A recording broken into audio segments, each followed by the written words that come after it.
La news toujours, n'oubliez pas de rester connecté sur Lingala News. Yambo Basangwa Solo. Lingala News, seule information vraie à qui. Mingi ndenge bozalaki ebele ya kolanda magazine ya bino Lingala. Oyo balobi communication à tous. Penza to sepelaki mingi. Asima na biso ya caméra ezalaki ya Christian Boka. Yende mutasi bilili. Pe na montage kaka ndenge tolobelaka Chris Bantule misapi ya pembe. Pe édition oyo mutu asalaki yango ye moko Noeli Dube nde asali penza oyo bozali kolanda biso lelo na kati ya chef édition ye moko penza Noeli Dube. Merci mingi ndenge bozalaki ebele. Babina sali po Lingala News tanga masolo boucle. Qui a dit que ekosalama te awa na commune ya Kalamu azali kaka ye moko honorable Ridi Mbemba yende oyo motema ya bana ya Kalamu. Nza asalaki salongo oyo ezolakisake motolu ya commune ya Kalamu eza kaka ye moko honorable maître Ridi Mbemba. Penza action oyo penza asalaki yango na motema malamu ya ye moko pe penza ba effort makasi oyo azali na yango oyo achaki penza ba pusu ba bourrette pe ba voiture oyo ezozwa poubelle ezali action poubelle penza mama bimisa poubelle na yo oyo babengi fulu na yo awa penza aboyi bosoto alingi commune ya Kalamu ezala penza na ngungi te yango penza la bokasite ya ye moko honorable maître Ridi Mbemba penza asepelisaki bana ya commune ya Kalamu vraiment awa abandaki nanu na quartier Matonge. Ba mama ba papa pe bilenge basepelaki penza na likanisi oyo ya ye moko honorable maître Ridi Mbemba balobi boye na micro ya Lingala. Initiative oyo bosi pona olotama ya Ridi Mbemba na sepeli mingi na pesi ye merci mingi nzamba pambola e fulu munene ezalaki liboso na ngai esika na oteka nde bato bayeba longola en tout cas na sepeli mingi nzamba pambola akende liboso to sepeli pona initiative oyo ezala mbala liboso te akontinue yango ntina suka tosepeli ndenge asali arte boye baza ebele te ya osala arte boye sikoyo ezala te kasala mapeka lelo tokovote ake kuna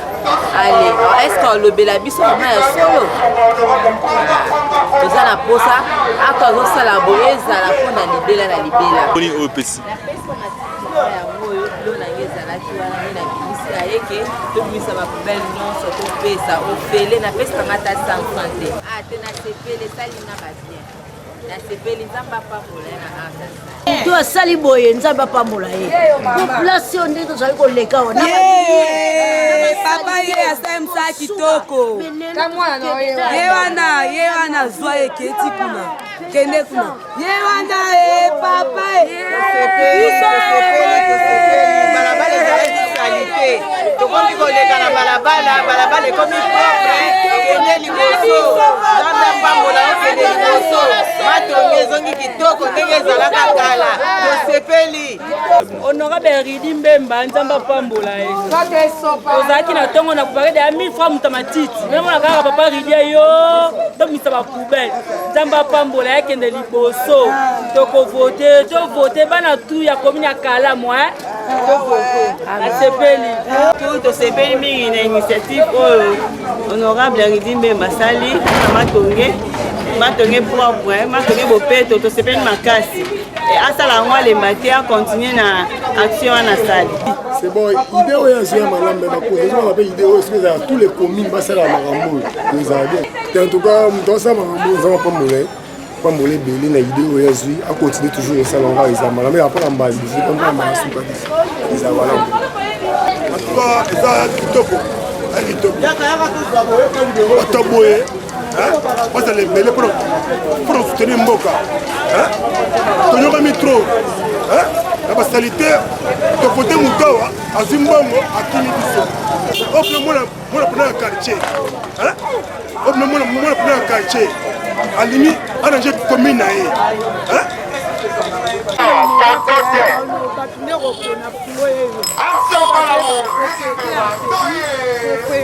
Komina Kalamu, dans chaque semaine,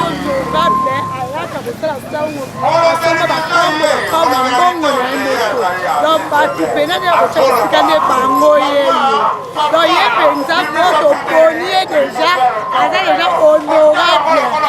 Ridi Mbemba. Awa honorable maître Ridi Mbemba penza atambolaki penza ye moko na équipe na ye pona kolokota oyo babengi poubelle pona kolokota oyo babengi fulu alingi action oyo penza salite ezala lisusu te opération oyo babengi anti-fulu oyo ezosalama kaka epai ya ye moko motolu ya kalamu oyo babengi honorable maître Ridi Mbemba penza alingi commune na ye ezala polele penza bamama basepelaki po babwakaka bafulu oyo na 1000 francs 2000 francs 3000 francs mais 3000 francs penza oyoyo honorable maître Ridi Mbemba aza kopesa ngo ofele tala ndenge babimiseli ye bafulu bino bokanisi esili boye te po lisusu azokontinue kaka opération mola salite penza akoti lisusu na baterase abimisi basalite oyo alingi commune na ye ezala tala ngungi te boyoka ndenge ye moko alobi na micro ya Lingala. Moto aza nsima na ngai eza conscience patriotique ya mboka parce que mokonzi ya mboka aza na volonté et atie espoir mpa na biso bajeune nde biso mpe bajeune fo to remettre ye ndenge balobaka tozongisela ye réciprocité parce que moto soki ase confie na yo soki yo osali ndenge akaniselaki te omonake prochaine fois opesa biso confiance te c'est comme ça que biso na kalamu tobi biso bajeune na kalamu toza debi bakonzi ya mboka toremercie bango parce que eza baeffort bazosala mais baeffort wana ekoaboutir te tant que biso nyonso tozwi conscience te bajeune baprendre conscience te parce que kini bopeto eza initiative ya kitoko ya bakonzi ya mboka na biso même na gouvernement ya biso ya ville ya Kinshasa mais soki ekoaboutir te ekezala pas parce que bakonzi batie bamoyen te parce qu'on peut mettre des moyens voilà l'exemple natie bakongo natie bapao mais soki moto akokombola za te initiative ekende molai te yango namoni biso tozokokende na même vision wana nde tozokosoutenir ngai ekende na bajeune nyonso ya kalamu